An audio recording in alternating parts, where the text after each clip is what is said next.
날마다 행복한 묵상 2023년 34번째죠. 오늘은 은사의 종류 중에 내적 은사에 대해서 같이 말씀을 나누겠습니다. 하나님 말씀은 고린도전서 12장 7절에서 11절까지의 말씀입니다. 각 사람에게 성령을 나타내심은 유익하게 하려 하심이라. 어떤 사람에게는 성령으로 말미암아 지혜의 말씀을, 어떤 사람에게는 같은 성령을 따라 지식의 말씀을, 다른 사람에게는 같은 성령으로 믿음을, 어떤 사람에게는 한 성령으로 병 고치는 은사를, 어떤 사람에게는 능력 행함을, 어떤 사람에게는 예언함을, 어떤 사람에게는 영들 분별함을, 다른 사람에게는 각종 방언 말함을, 어떤 사람에게는 방언을 통역함을 주시나니 이 모든 일은 같은 한 성령이 행하사 그의 뜻대로 각 사람에게 나누어 주시는 것이니라. 아멘. 자, 묵상 1번입니다. 바울은 은사를 소개하면서 제일 먼저 무엇을 말하고 있습니까? 왜 그렇다고 생각하십니까?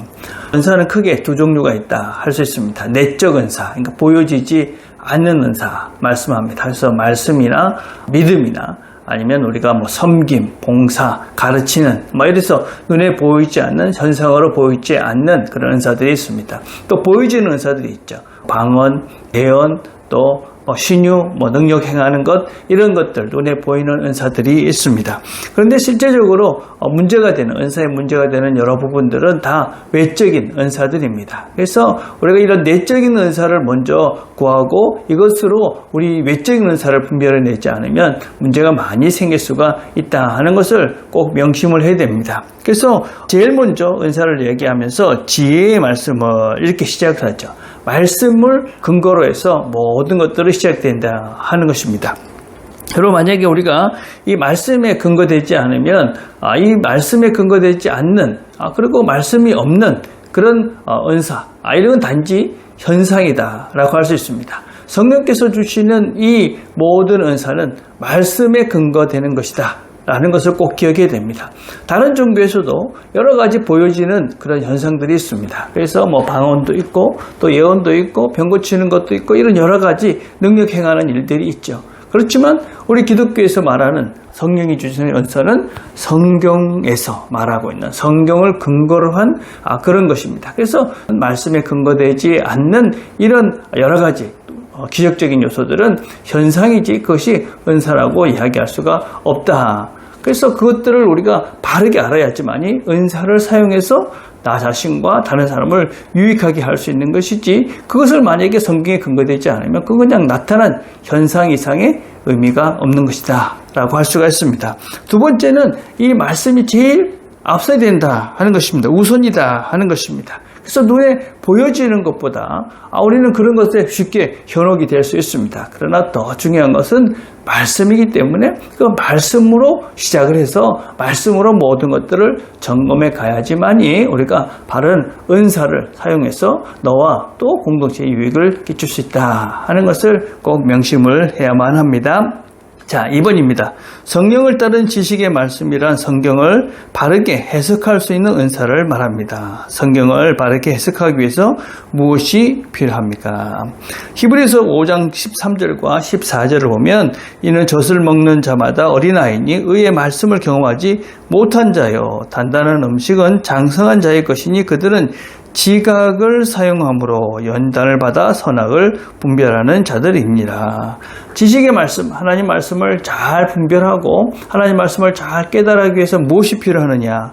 지각을 사용해야 된다. 그러니까 우리의 어떤 지적인 능력, 지성을 사용해서 우리가 하나님 말씀을 잘 분별할 수 있다 하는 것입니다. 연단을 받는다. 우리가 하나님 말씀을 잘 배워가는 데서는 훈련도 필요하다. 그래서 우리가 선악을 분별할 수 있는 능력이 생긴다. 그렇게 이야기할 수가 있습니다. 여러분, 우리가 하나님 말씀을 잘 깨닫기 위해서 우리 지각을 사용합니다. 깊은 묵상과 많은 사고를 하는 것이죠.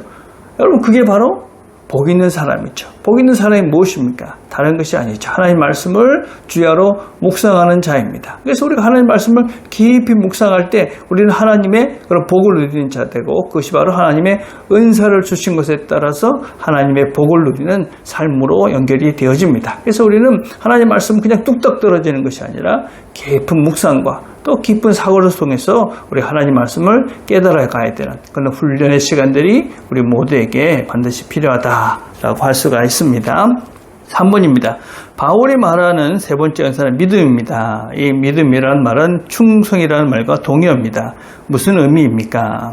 믿음이라는 말은 헬라 말로 피스토스입니다. 그 피스토스라는 말은 믿음, 또 신실하다, 충성되다 그런 의미들을 가지고 있습니다. 그래서 마태복음 21장 22절에 보면 너희가 기도할 때 믿고 구하는 것은 다 받을 것이다 그렇게 말씀을 합니다. 그럴 때 이 믿음, 믿는다, 그럴 때 이 말이 바로 피스토스란 말인데 그 말을 우리가 신실하면 아니면 충성스러우면 이렇게 바꿔보면 우리가 조금 더 하나님께서 우리가 어떻게 기도할 때 하나님이 다 들어주시는지를 좀 더 분명하게 알 수가 있죠.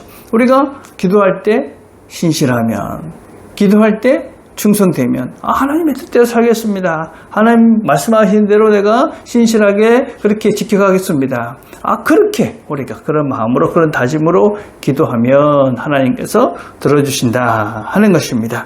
그래서 믿음이라는 것은 무엇이냐? 바로 신실되고 충성된 그런 삶을 사는 것을 말합니다. 이것은 단지 교회에 열심히 봉사한다 그런 차원이 아니고 우리의 삶의 현장 속에서 신실하게 충성된 최선을 다하는 삶을 사는 것이 바로 믿음입니다. 그래서 믿음이라는 것은 단지 어떤 관념이 아니라 삶의 실제 속에서 나타나는, 그래서 하나님께서 이런 믿음을 주셨을 때 우리가 신실함을 주시고 충성됨을 주시는 것이 하나님 은사다. 그래서 우리에게 주시는 그런 삶의 현장 속에서 최선을 다한다. 그래서 우리는 이런 하나님께서 주시는 이런 은사가 필요한 것이죠. 하나님이 이런 것들을 선물로 주셔야 우리가 삶의 현장 속에서도 열심히 삽니다. 그런 것이 우리가 구해야 되는, 사모해야 되는 진짜 은사들이다 라고 할 수 있습니다. 하나님께서 우리에게 오늘도 이런 은사들을 주셔서 우리가 하나님 말씀을 묵상하시면서 복을 누리고 또 삶의 현장 속에서 신실하고 충성된 삶을 살아서 이 하루도 하나님을 기쁘시게 하고 우리 삶이 복된 그런 하루가 되기를 간절히 바라겠습니다. 오늘 우리가 함께 드릴 기도는 하나님 말씀에 대한 바른 깨달음을 위한 은사를 주십시오. 그렇게 기도했으면 좋겠습니다. 기도하겠습니다. 하나님 아버지 감사합니다. 오늘도 함께 말씀을 들었습니다. 하나님께서 우리에게 필요한 은사들을 주십니다.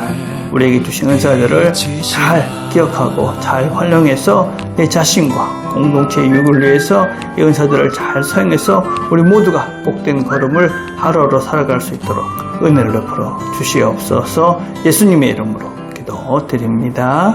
아멘.